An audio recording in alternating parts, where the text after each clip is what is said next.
everyone, and welcome to a brand new episode of TVG Talk. My name is Paco Treviño, and today I'm joined by Lauro Chapa. Hey guys. And today we'll be discussing a whole bunch of Pokemon announcements that were made through Twitter, of all things. Now, supposedly, there was a conference, a press release of Pokemon in Japan, but it was not streamed whatsoever anywhere in the world.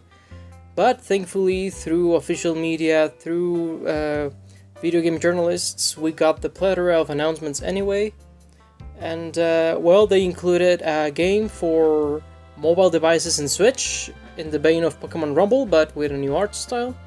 Pokemon Let's Go, Pikachu and Eevee editions, alongside an announcement that next year we'll get a brand new Pokemon game. So, Lauro, why don't we start by parts, so to speak? Sure. I'd like to ask you, what did you think about Pokemon Quest? First off, I'd like to say that leave it to Pokemon to announce important games in such a weird fashion, right? Like, of all places, just tweet out some stuff and let journalists take pictures of the event and such. It was very weird. I mean, I've been watching almost all day a Bethesda live stream with just a bald boy and no audio, but yeah, it was actually very weird. What a time to be alive, am I right? Yeah.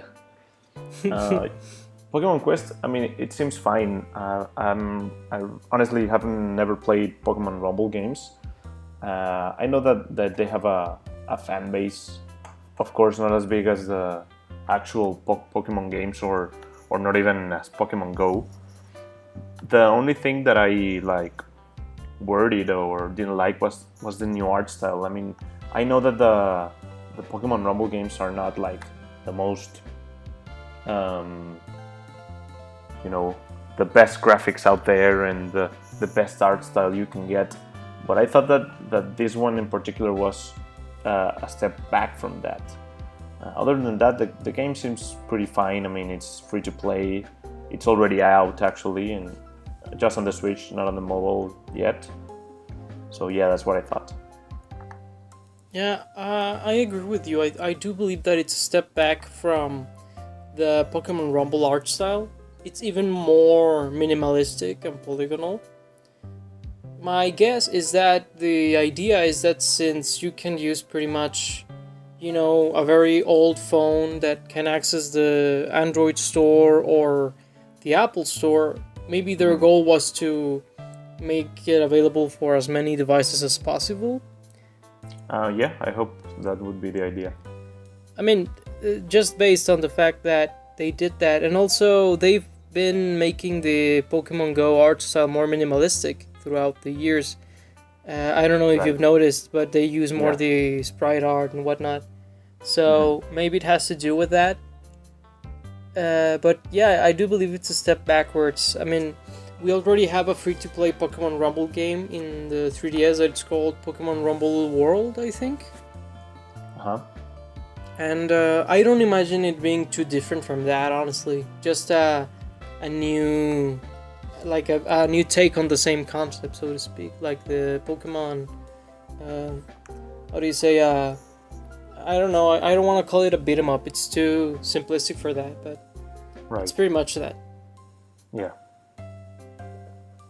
So yeah, what do you think about the fact that it's coming to both Switch and phones? I mean, I think that's pretty smart. Because if it was only on the phone, maybe people wouldn't actually pay that much attention to it, and bringing it to the Switch brings more people to it. People are now taking their Switches everywhere, just like they would their phones. So yeah, but not everyone has, right? Like, it also maybe people don't have a Switch, but everyone has a phone. So there's also the option for them. So yeah, I think that was pretty smart. Yeah, I agree with you, and it's interesting to me the prospect of what they'll be bringing to in the future to the Switch and phones. not only Nintendo, but also, I mean, not only Pokemon, but also Nintendo and other developers. Yeah. I mean, for example, I know that Nintendo at first said that they wouldn't release like Super Mario Run or Fire Emblem Heroes on the Switch, but I wonder if, like now that the Switch is a huge success, will they maybe change their mind? I mean, Yeah. you were saying? No, yeah, that probably this game is going to tell them that, right? Like, if this game is really popular, they will probably do that in the future now. Yeah, I mean, I wouldn't mind it at all. I mean, it doesn't, like, they're not even games that interest me all that much. Yeah, me But, you know, the more content on the Switch, I guess, the better. sure. So, well, that's Pokemon Quest, I guess. Yeah. So, why don't we move on to Let's Go? So, that's a couple things. I guess that I should start by laying out some of the details. So basically, Pokemon Let's Go, it's a sort of a marriage of the classic series with Pokemon Go. I guess that's the easiest way to put it. Yeah. Where you have exploration on the Kanto region. These are reimaginings, I think that's what they're calling them, of Pokemon Yellow, where Yeah. you explore Kanto with your partner Pokemon, whether it's Pikachu or Eevee, and you embark on an adventure, so on and so forth. The news, so to speak, is that the catching Pokemon will be in the vein of Pokemon Go, alongside Pokemon Go compatibility, Yeah. and it'll also like be able to interact with the same new Pokeball Plus, I think it's called, a new device similar to the Pokewalker and whatnot. Huh. And well, I guess that's the main gist of it. I mean, visually it looks just like a Pokemon game, Right. but then you see, how they catch Pokemon and whatnot, and you think, oh, that's Go. Anyway, so what's your takeaway on Let's Go before we move on to other details? Right. Well, at first I was like, the first thing I saw of it was not anything from Pokemon. I saw it from a journalist. I saw some pictures of the trailer that they were showing in the event. So I thought that this was the actual new Pokemon game. I don't know how I'm gonna differentiate these games, but I got really excited. But when I watched the trailer, I started to worry a lot.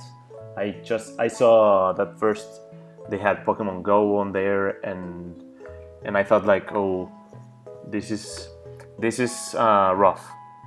This is just like maybe just an expansion for Go, but maybe then it goes to the Switch. But then again, you catch Pokemon just like Go. Then there's this weird new mechanic where two players launch a Pokeball at a Pokemon, and it turns into a big Pokeball. I was really confused with the trailer. I didn't know what to make of it. Okay, that's an interesting take on it. So, what exactly is that you are kind of worried about with this game? I was worried about I was worried that this was going to be the next Pokemon game, like the core Pokemon game. That this was going to replace Pokemon, like actual Pokemon. But later we got the announcement that in 2019 we're getting a new Pokemon game with along the veins of X and Y, and I mean Sun and Moon. I don't know why I mentioned X and Y, but yeah. So I was like, oh, okay. So this is going to be more of a new style of Pokemon merged with Pokemon Go and whatnot, and then we're getting a new Pokemon game. Okay, so yeah, that's pretty much it. I mean, I'm gonna be completely honest. Until a few minutes ago, I was convinced that these were new Pokemon games. I thought that they were going to be a different take on the series, but I thought, these are sort of remakes. They have that liberty. They are not the new generation. They are just, maybe sort of a sidestep, and they'll return to the series. But the fact that this won't have online features and potentially won't be compatible with the Pokebank either makes me think that, well, yeah, these are only like spin-offs, like you were calling them. Right. I mean, to be completely honest with you, since I saw that the exploration and the combat were mostly untouched, I didn't mind the difference on the catching aspect. But I do see how people would still want the new experience, which, you know, we'll move on later to the new Pokemon game that's announced for next year. But let's, you know, continue talking a bit more about Let's Go. So, there's a few things. Something that really struck me was the art style. Now, ever since Sun and Moon were announced, they mentioned that the engine that they used was capable of being upscaled to HD resolutions, which is the product that we're seeing today in Let's Go. So, what did you think about the way the game looks and the art style and how it translates to HD? Because, in a way, it's our first taste of what a first Pokemon game would be in HD. Right. Well, at first I was pretty underwhelmed. Like, they practically did nothing to it from Sun and Moon or Ultra Sun and Moon. Like, I expected a new Pokemon game to have some, you know, graphical enhancements or whatever. But then, I mean, when we pretty much knew it was a spin-off, I was like, oh, that makes sense. Like, why would they go that far for a spin-off? Okay, yeah, I mean, I totally am with you there. If it's a spin-off, it's okay if they don't go all out. I mean, with spin-offs, they have done all sorts of things. So it's fine in that sense. And what interests me is that, I don't know, sometimes I thought, wow, this looks pretty cool, and sometimes I thought, this looks rough. I think that the main thing for me is the polygon count on some of the models. Like, they look a little bit too basic. And but other than that, I guess that they look fine to me. And so you are mentioning that it's a spin-off game. Maybe they could cut some corners. How do you think that they will be marketing it? Do you think that it'll be a budget release? Do you think that it'll be a full retail release? What do you think that they'll? I think that they should do it as a budget release, but I think that they will try to sell it as a full game.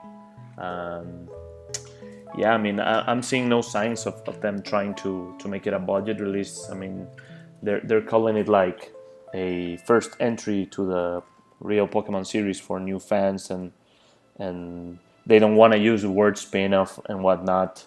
And, you know, even though it's missing some features for it to be a full Pokemon game, I think that they'll try to sell it at full price. Yeah, I'm on the fence on what to think, because Pokemon usually are very careful with some of these things. Like, if someone has released free games over at Nintendo, is Pokemon.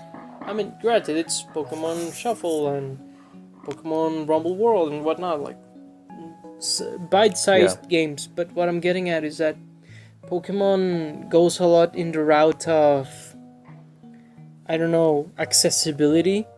I mean, they definitely have that down. I mean, they are one of the largest companies in the world in terms of entertainment. And I don't know, I think that in an effort to differentiate them from the mainline Pokemon moving forward, maybe one of the aspects would be maybe making it a budget release or releasing it with the Pokeball or something. I mean, but, you know, it's something interesting that I think that it will be interesting to see how they tackle it moving forward. I mean, I'm pretty sure that we have not seen everything there is. I think that Yeah, at no way. E3 or after E3, they'll be, uh, how do you say, going forward with, yeah, exactly. Showing more, So right? yeah, I mean, I don't know. I'm very mixed. On one side, I'm very excited because it's Pokemon on Switch, but on the other side, I also have some reservations now that I know some of the downsides of this new of these changes, I guess. And Hmm. so, do you think that they would incorporate them moving forward to Pokemon Bank? I really don't think so, because we've been saying I do believe this is a spin-off, and yeah, I mean they expressed the strong connectivity with Pokemon Go, and Pokemon Go has never been connected to any other Pokemon games prior, and then mentioning right away that there's going to be a new Pokemon game next year, like, don't worry guys, this is not it. We have a new game, so yeah, I think that no. Yeah, I'm starting to think so too. However, the only thing that keeps me guessing is that they announced that the Pokemon that they teased at the end is a completely new Pokemon. So Right. even if it's not possible to trade it, I mean, to upload it to the bank, maybe you'll be able to trade that Pokemon. We've seen that happen before with the Pokemon Ranger series, where you were able to send Right. a Fion, I think it's called, a Fion egg to Diamond and Pearl, and there you could hatch it, and you had a Fion, which would have all been a Right. Manaphy eventually. Wait, no, you got a Manaphy egg, and Manaphy has Fions as babies. Anyway, there's a precedent for that, so maybe that's the angle that they'll take with it. Sure, I can see that. I could see that. So, do you have anything else that you'd like to talk about with Let's Go? No, not really. Okay. Just one last question before we move on to the game that's coming out next year. Uh, Sure. do you plan on buying it?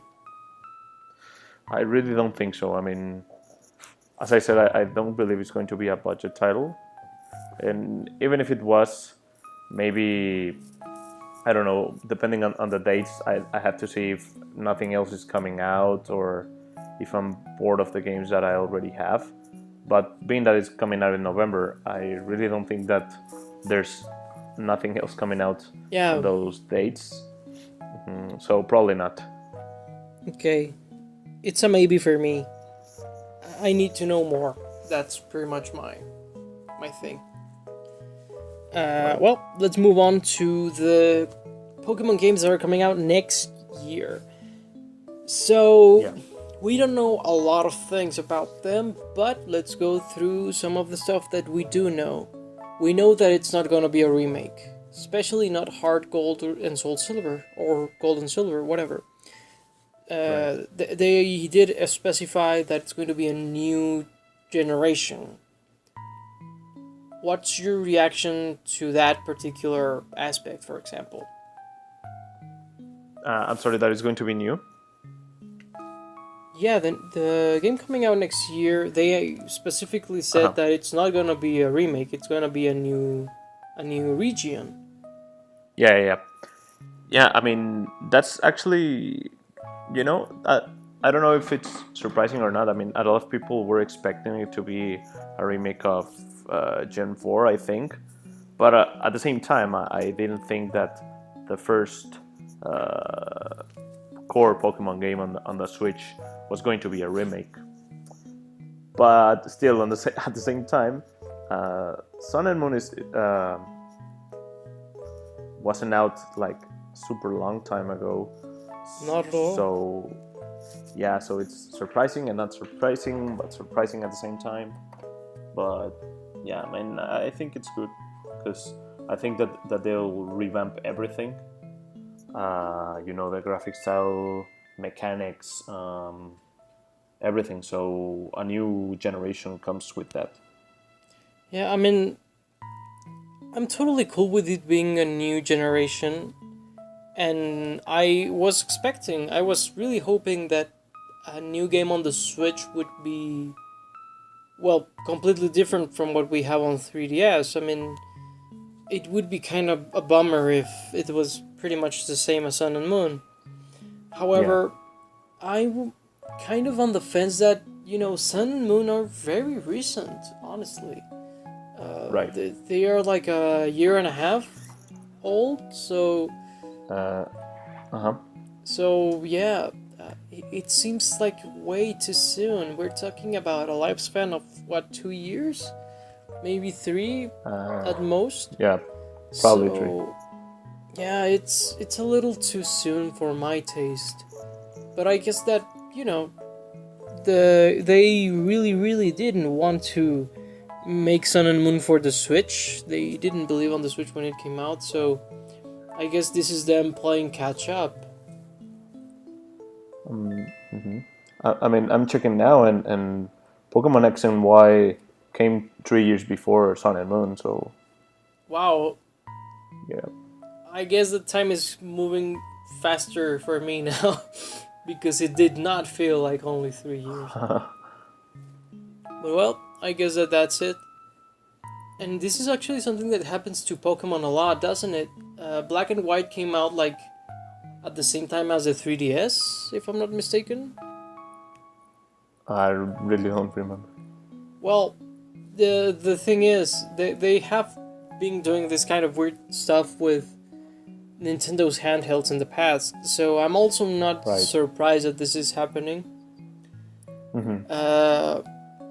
So, do you think that, given that it's more expensive to release games for the Switch than on a handheld, do you think that that'll slow down Pokemon, or do you think that they'll simply, expand their studios?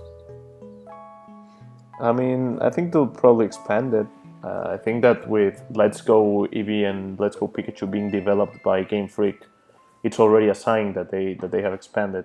The next game is just a year away, so I would think that, yeah. And I mean, it's not like Pokemon is selling bad or anything. No, not at So all. yeah, I mean, if I'm not mistaken, Sun and Moon were the best-selling or the fastest-selling games of all time for the series, are they not? right.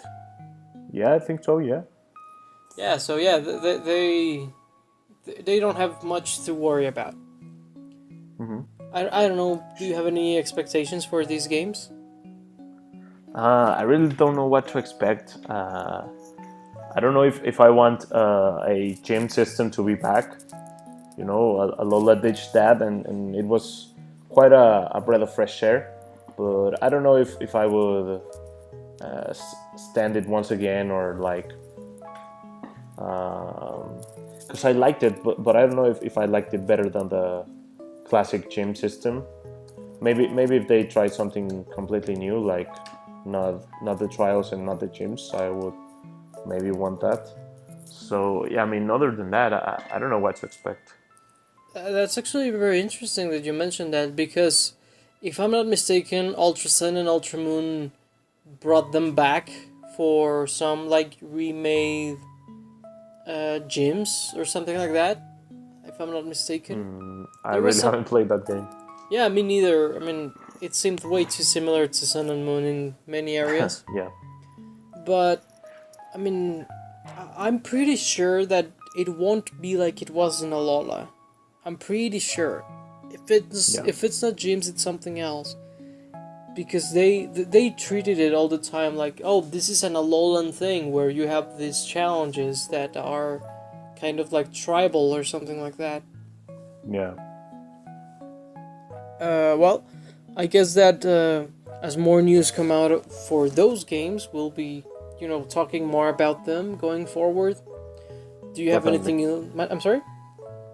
No, that definitely we will. Yeah, we'll definitely will. But for now, do you have anything else to add? No, that's it. Okay, so this concludes our discussion on the new announcements of Pokemon that came right out of the blue. So, guys, did you catch the tweets as they were going on? I mean, honestly, it was pretty exciting, pretty hyped to like be getting these news out of the blue. So, Yeah. would like to know what did you guys think about it? Did you like it? Did you get disappointed in the end? Let us know in the comments below. For now, that's it. This is Paco Trevino, and today I was joined by Laura Chapa. Thanks for listening, guys. Until next time, bye bye, guys.